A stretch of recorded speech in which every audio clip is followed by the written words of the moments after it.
It's wonderful to escape from being stressed by her wedding. These are the kind of posts I would end up seeing from my family members who didn't show up to my wedding. My relationship with my family has always been awkward. When I stepped into my family home one day, the conversation in the living room where my family was relaxing suddenly stopped. My brother Benjamin and his wife Camila exchanged meaningful glances, and my mother Diana put on a stiff smile. "Oh, Eliza, you're unusually early today," my mother said. "Is work finished?" I let out a small sigh. "Yes, I finished early today. I wanted to have dinner at home." My father Victor snorted without looking up from his newspaper. "All a miracle. Our lawyer deigns to look up from her law books." "Dad," as I was about to speak, Benjamin interrupted. "Eliza, tell me about your meeting this morning. Did you sue another company?" He then explained to his wife Camila, "Eliza only talks about numbers. She has a special talent for ruining the mood at parties." Camila laughed softly. "That's right. At the last holiday party, she went on and on about contract clauses. Half of the guests left. I tried to make an excuse but gave up. Conversations with my family were always like this." At the dinner table, Benjamin's children were running around. Camila was enthusiastically talking about summer vacation plans, and my father and mother occasionally nodded. Even when I tried to avoid work topics and have a normal conversation, silence quickly fell. "Eliza is always too serious," Camila interjected. "You should learn to have a little fun. Life isn't just about work." Benjamin made an exaggerated gesture toward his children. "Look, kids, don't be like your aunt. Always work, work, work. She even forgets how to smile." The children laughed innocently, and I lowered my eyes to my glass of water. They should have known that I was helping with their living expenses, this despite me paying for my own law school tuition and building my own career. But in their eyes, I was just the boring, serious eldest daughter. That night, as I was leaving, my father unusually called out to me. "By the way, about the cost of Benjamin's birthday party next month, you'll help out a bit, won't you?" I nodded quietly. My relationship with my family was always like this. My value of existence was proportional to the thickness of my wallet, but the day would come when my family's attitude would change dramatically. This mess started about 2 months ago. My father, Victor, began acting strange whenever conversations about my upcoming wedding came up. He wasn't acting strange in a bad way, but he was certainly secretive in a suspicious way. Whispering on the phone, closing his laptop when I walked into his office, that sort of thing. My sister-in-law Camila started giving me these little smiles and saying stuff like, "Eliza, you're going to love what we're planning for your big day." Even my brother Benjamin, who's usually too absorbed in his investment banking work to care about family stuff, was dropping hints. I'm not going to lie, it got me excited. "Your wedding is supposed to be a milestone, right?" My family wasn't wealthy, and I was independent, so I wasn't expecting anything extravagant. All the secrecy had me thinking maybe they were planning an amazing bridal shower or rehearsal dinner. My father kept telling me to be patient whenever I tried to fish for details. To be honest, I was surprised that my family showed interest in my marriage. "I'm planning to have a family dinner to introduce my fiancé." "You absolutely have to come, Dad. I insisted over the phone a month ago." "Of course, Eliza," my father answered. "I'll definitely come if work finishes early." However, on the promised day, he sent me a message. "I'm sorry, but I forgot I had a golf appointment with my friend Bob. Let's meet on the wedding day." I sighed. This wasn't the first time. My father always prioritized his work, and hobbies over important events in my life. And so, the dinner with my fiancé got canceled due to my father's scheduling conflict. On my wedding day, no one was at the venue. I couldn't see my family anywhere. Mom, Dad, Benjamin, Camila, Adrian, and Sophia, none of them had come. I stood there in my dress, holding my bouquet, staring at the empty rows. Something might have happened, I thought, and called my father on my cell phone. It got rejected. The same thing happened when I called my mother. I sent texts to Benjamin and Camila, but there was no reply. James, my husband-to-be, squeezed my hand. His calm eyes reassured me. "Eliza, don't worry. Something must have happened. They wouldn't intentionally not come," he said. James's suit was tailor-made, and his gentle smile was just for me. His parents looked concerned, but James was decisive, and we decided to proceed with the ceremony as planned. Feeling the absence of my family, I said, "I do," in front of the empty rows. James's hand firmly held mine, and the look in his eyes told me that I was enough, even without my family. The wedding was still completed successfully without my family. However, I couldn't sit still thinking about them. After returning to our new home with James after the ceremony, I remembered I actually have an Instagram account. I don't post much, I just follow my family members' accounts to check on their lives sometimes. And there it was, posted 3 hours earlier, a photo of my entire family: Dad, Benjamin, Camila, Mom, Adrian, and Sophia, all smiling in front of a medieval chateau, wine glasses raised, at an exclusive French estate. Benjamin had captioned it, "The perfect family vacation without her." The comments made my blood boil. Dad replied with, "She's too busy anyway," and a laughing emoji. Camila added something about career-obsessed women not appreciating family traditions. Mom commented, "It's wonderful to escape from being stressed by her wedding." She was there in the photos, looking completely relaxed in her designer sunglasses. James held me tightly. Looking at the photos together, he seemed unable to contain his anger. "I can't believe they would do this," he frowned. "Eliza, this shows how little they value you." "But I'm different. You mean everything to me." He sat beside me and gently stroked my hair as he saw my trembling hands hold a glass. "No one has the right to hurt you. You're an amazing person. I'm lucky to be able to see what they don't deserve to see." His words were comforting, but the pain in my heart didn't disappear. I sat there for I don't know how long, my throat tight, just scrolling through more photos they'd posted. Vineyard tours, river cruises, family portraits, all time stamped and geo-tagged to a chateau I'd never even heard of, starting 2 days earlier. I don't know what kicked in: shock, rage, or some weird sense of calm, but I didn't call them, didn't text, didn't comment on the photos. Just poured another glass of champagne with my trembling hands and started thinking. Thinking hard. James brought hot chocolate from the kitchen and sat next to me. He gave me advice on gathering evidence from his perspective as a company executive. "In situations like this, it's important to act based on facts rather than being swept away by emotions," he said.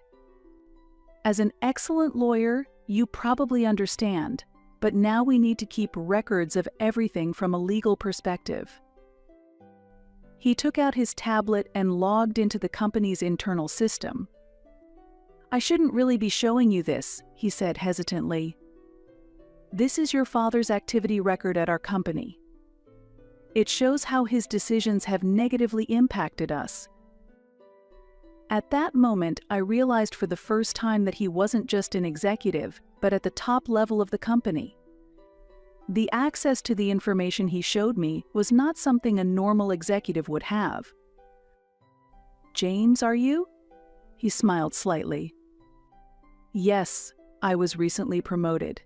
It's not officially announced yet, but I've become your father's direct superior. Actually, I've become the CEO. I was surprised, but he quickly added, but there's something more important right now, and that's to protect you. I can't allow them to treat you like this. His kindness and determination gave me strength. The first thing I did was to check the bank account that I've been using to support my family's living expenses. As expected, $400 was transferred to my father's personal account last Friday. I scrolled back through older social media posts and found out Mom had been making comments about a special family retreat for weeks. So this wasn't spontaneous. This was planned. Planned without me. Planned around me. Planned despite my wedding. By midnight, my hurt had transformed into white-hot determination. I opened my laptop and started documenting everything: screenshots of posts, financial transfers, a timeline of the lies they'd told me about wedding surprises. I rarely cry, but I felt hot tears burning behind my eyes. Not sad tears, angry ones. "What do you think we should do now?" I asked James while looking at the computer. "First, let's prepare to protect yourself legally. Then, when the time comes, we'll show them the truth. But for now, let's rest. Tomorrow will be a long day." He put his arm around my shoulder and led me to the bedroom. 3 days after the wedding, I suddenly received messages from my family. Dad texted asking if I was upset about something. Camila called twice. Benjamin sent a message saying, "Dad's getting worried. Can you just respond?" I didn't answer. Instead, I posted my first Instagram photo in months, just me at my apartment with wedding sample decorations I'd selected myself. No caption, no tags, just a date stamp. That's when the flood began. At exactly 9:44 p.m., my phone exploded with notifications. Message after message came. Dad was in complete panic mode. Benjamin actually sounded concerned for once. Camila sent voice messages that grew increasingly desperate. By midnight, I counted 290 messages across all platforms: texts, WhatsApp, Instagram DMs, emails, even voicemails. The last one from Dad just said, "We're coming back tomorrow. We need to talk." James was sitting next to me in the living room, watching my expression with concern. Actually, James made his move the day after our wedding. He woke up early that day, and after taking a shower, he quietly made a phone call in the corner of the living room. I was still in bed, just waking up from the previous day's fatigue. I noticed that his tone was different from usual. It was businesslike and calm, yet it had an unwavering strength. "Yes, Victor," I heard James's voice. "The decision remains unchanged. From Monday, you will be transferred to the regional branch. Your future will be considered based on your performance there." I was fully awake the moment I heard him say my father's name. Jumping out of bed and heading to the living room, I saw James holding the phone with a serious expression. He saw me, gave a small nod, and continued the call. "No, this is not personal. It's purely a matter of performance and compliance," he said calmly. "Your department has failed to meet targets for 3 consecutive quarters. Furthermore, there have been violations of the company's ethics code." The voice from the phone grew louder. It sounded like my father was shouting. James remained calm and switched the phone to speaker mode. "You don't have the authority." My father's voice echoed throughout the room. "I've supported this company for 20 years. You're just a Victor," James calmly interrupted. "I was officially appointed as the CEO 3 months ago. All personnel decisions are within my authority." After a moment of silence, my father's voice changed. This time it was mixed with fear.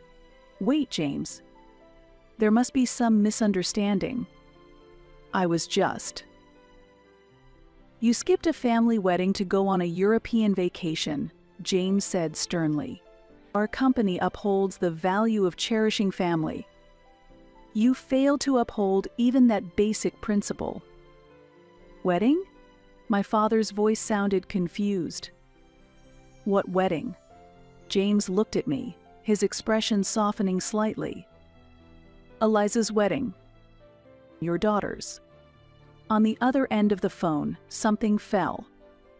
Then my mother's voice was heard from a distance. "Victor, what happened?" "Eliza's wedding? Why would?" My father sounded completely shocked. James reached out to me, and I sat next to him. "I am James Ryan, your superior and your son-in-law." After a complete silence, frantic voices were heard from the phone. It seemed like my father was hurriedly explaining something to my mother. Benjamin's voice could also be heard in the background. They were clearly agitated. But my father returned to the phone, his voice now trembling. "Why didn't anyone tell me? That Eliza and you, I didn't know. We sent the invitations 3 months ago. I spoke for the first time." There was no response. "I also called Mom to confirm, but was told you were busy." "Eliza." My father gasped. "You were there. Listen, this is all a misunderstanding. We were just on vacation. I didn't know your fiancé was James, or that he was my boss." At that moment, there was a sudden movement on the other end of the phone, and we could hear Benjamin's voice. "James, Eliza, listen. We learned in Europe that Dad was being demoted. Everyone was upset, and we tried to contact you, but you canceled my wedding," I said in an icy voice. "You didn't think about the most important event in my life at all." "Eliza," my mother started speaking. "We were just enough," James said before hanging up. "Victor, I expect a report from the regional branch on Monday." When the call ended, I buried my face in my knees. James sat beside me and put his arm around my shoulders. "Honestly, I didn't think your father wouldn't recognize me. He had met me in board meetings and should have known I was a member of the management team. I guess he really didn't consider you in his life at all, Eliza." Paul's words pierced my heart. My father couldn't even remember my fiancé's face. 3 hours later, our smartphones kept ringing. 290 desperate messages from my father, mother, Benjamin, and Camila. They suddenly realized my importance because my husband had the power to affect their livelihood. "What are you going to do?" James asked, gently stroking my shoulder. "I'll ignore them," I said with determination. "Just as they ignored my wedding, I'll ignore their messages." James smiled slightly and kissed me. I finally understood. They didn't even know who my fiancé was. In the past, I felt like I was only a supporting character for my family. But now I have finally become the protagonist. And with my partner James, I was ready to start a new life. I've been loyal to my family for years. Never once have I deliberately ignored my father when he needed legal help. We spent that evening building my legal protection strategy. I called my bank and removed my family members' access to my accounts. Around midnight, I discovered an email thread between Dad and Benjamin from 2 weeks earlier. "Dad, should we even tell Eliza about the France trip?" "Benjamin, why bother? She'll just worry about her wedding." "Dad, true LOL. It's not like she ever focuses on anything but legal matters anyway." "Benjamin, she probably won't notice we're gone until after her wedding." "Dad, I think you're right. LOL." That was the moment something inside me crystallized. I'd been holding on to a tiny hope that maybe everything was just a big misunderstanding. But that email destroyed it. On the day they were supposed to return, I was waiting in my apartment. James said he had work and promised to join me in the evening. At 4:32 p.m., I heard multiple voices in the elevator of my building. The wheels of suitcases rolled on marble and the intercom rang. I slowly responded. When I opened the door, there was an unnatural scene of jet-lagged, exhausted faces forcing cheerful smiles. My father was clutching a gift bag that had obviously not been in his original luggage. "Eliza," my father said in a forcefully bright voice. "Why didn't you answer the phone? I wanted to ask you about my job." I stared at them with a cold expression. My mother looked apologetic, and Camila was staring at the floor. Only Benjamin hadn't completely abandoned his somewhat arrogant attitude. As tense conversation began at the doorway, the elevator doors opened again, and James appeared. Wearing a suit, his expression was stern when he saw my father. "Victor," he said calmly. My father's face was drained of color. "James," he choked. "Is it true what was written in that email? Are you together?" James stood next to me and put his arm around my shoulder. "Victor, I am Eliza's husband. The wedding was 4 days ago. You were invited, but it seems you prioritize your vacation in France." My father's face was twisted with fear and confusion. "Eliza, is he really my company CEO?" I said calmly. "Yes, he is. But you know what? You chose traveling over my wedding. And now you've come to complain about James demoting you?" Benjamin stepped forward. "Eliza, listen. We didn't know your fiancé was actually Dad's boss. Otherwise, that has to be a blatant lie," I said firmly. "James' promotion was decided last month. His name was circulating in the company emails.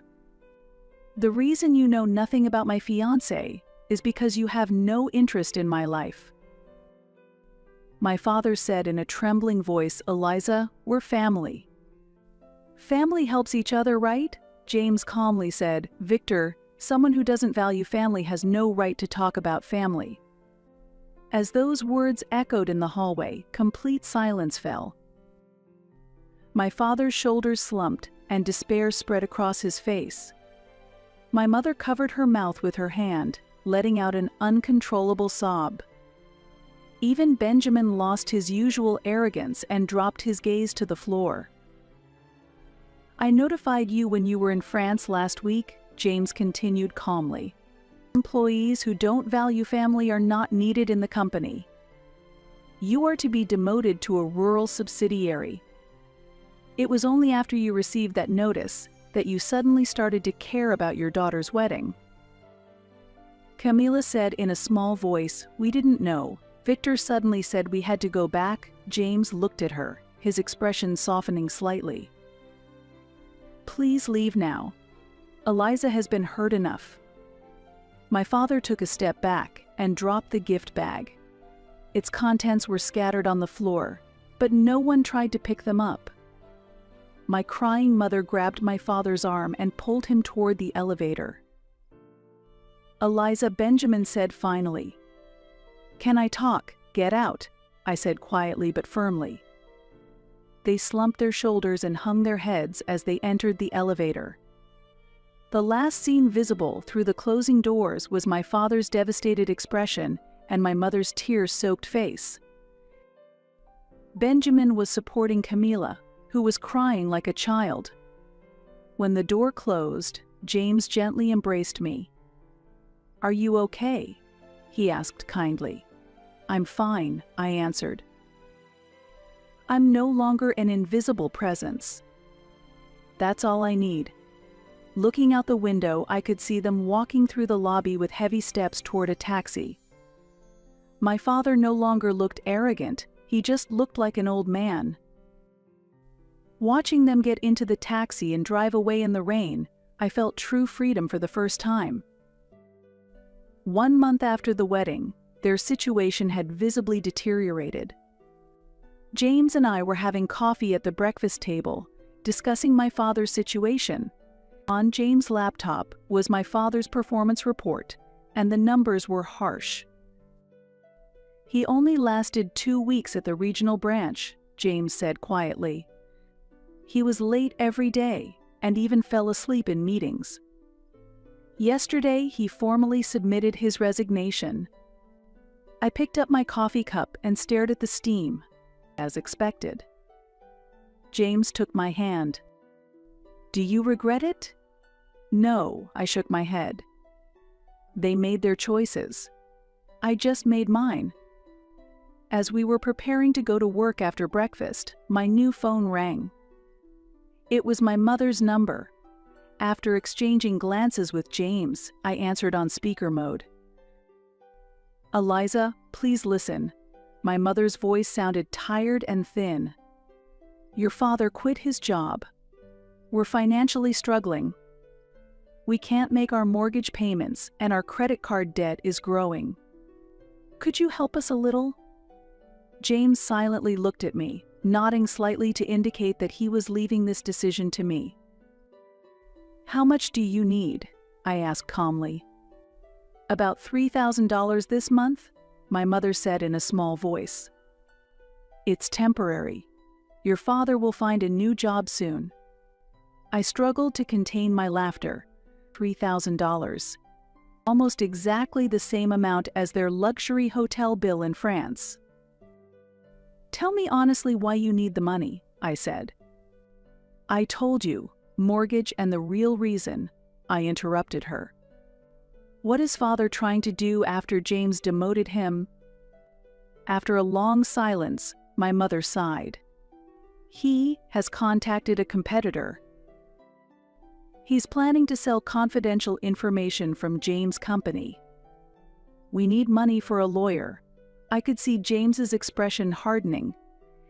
He quickly began taking notes and gestured that he would contact the legal department. "I see," that was all I said. "Mom, you just admitted to conspiracy in corporate espionage and industrial spying. This call is being recorded. Eliza." My mother gasped. "How could you record a family conversation?" "How ironic," I said coldly. "A family who chose traveling over my wedding is now bringing up family." That evening, James and I were drinking wine on the penthouse balcony, gazing at the city lights. He put his arm around my shoulder and pulled me close. "What do you think?" I asked. "Do you think they'll give up?" "They have nothing left to lose," James said quietly. "That's the most dangerous kind of person." 2 days later, I received a direct call from my father. "Eliza," his voice was strangely calm. "I need some financial assistance." "It's temporary. I'll pay it back soon." James and I were listening on speakerphone again. He had already contacted a lawyer and started preparing a restraining order. "How much do you need?" I asked. $5,000, he said without hesitation. As family, as a daughter, helping out that much is only natural, right? I looked at James. He just shook his head. "Dad, do you understand how dangerous the gamble you're taking is?" I asked quietly. James took everything from me. He suddenly shouted. "My position, my dignity, even my daughter. He should be punished. Your problem has always been that you're self-centered," I said. "I am not a thing, not a possession to be taken. I made my own choices. Did you know he was the CEO?" My father said in a trembling voice. "Did you marry him knowing he was my boss?" "I married him knowing who he is," I answered. Because he is kind, honest, and respects me. Things you never showed me. The phone went silent and was then disconnected. The next morning, the news was shocking. My father had been arrested for compliance violations and attempted sale of corporate secrets. According to a report from the company's security, my mother and Camila were crying at home. What should I have done? I asked James. I could have stopped them. James touched my cheek and said gently, Eliza, these were their choices, not your responsibility. That afternoon, I formally applied for a restraining order through my lawyer against my parents, Benjamin and Camila. I couldn't let those who were destroying their own lives to destroy mine as well. You forgot my existence, I wrote in my final email. Now it's my turn to forget yours. From that day, I created a new phone number, a new email address, and a new beginning. James supported me throughout the process, and at night he held me in his arms and whispered, "You're not alone. I am your family." 6 months later, we bought a new house.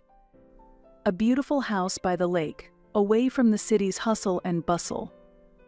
James successfully reorganized the company, and I was promoted to chief legal officer.